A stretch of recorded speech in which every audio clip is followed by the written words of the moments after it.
How's that feel? It feels good, you know.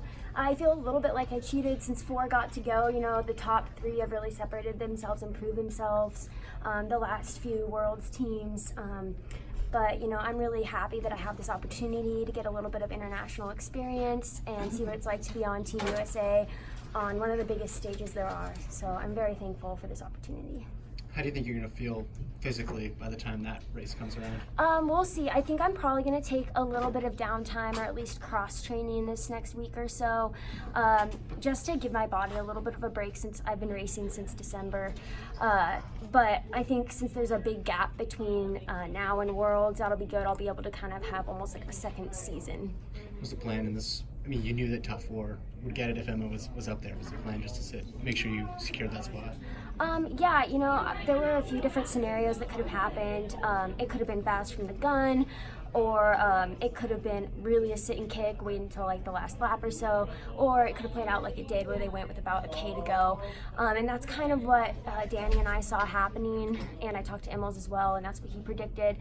So the plan was just, if it went, try to go with it as long as I could, and just make sure that I had a little bit in the tank if the other pack kind of charged and started to catch up at the end.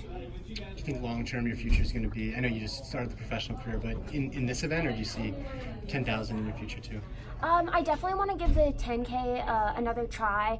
I've only ran one really competitive 10K at Stanford Invite this year, and I enjoyed it a lot. And so I'd like to go after faster times in that event, as well as the 5K and even down to the 15. I don't want to say that I'm a steeple specialist right now, although this season I have ended up specializing in the steeplechase. I'd like to explore other events in years to come. What's it mean for you to think about wearing the U.S. uniform? You're still so young, just turned pro, and you've got this, you know, huge opportunity in Doha. You know, wearing the U.S. uniform is something really special. Obviously, the U.S. team is one of the hardest ones to make, and I mean, thanks to Emma getting the bye, I got kind of a special circumstance in making this team. But I mean, I'm going to take it very seriously in representing the United States, and I know that there will be a lot of people watching, and I want to be able to do my best and represent the country well. So, Allie, you're coming from Alaska, where there's a lot of great Olympians, but you're a summer Olympian. Do you ever train with the winter ones when you're back home?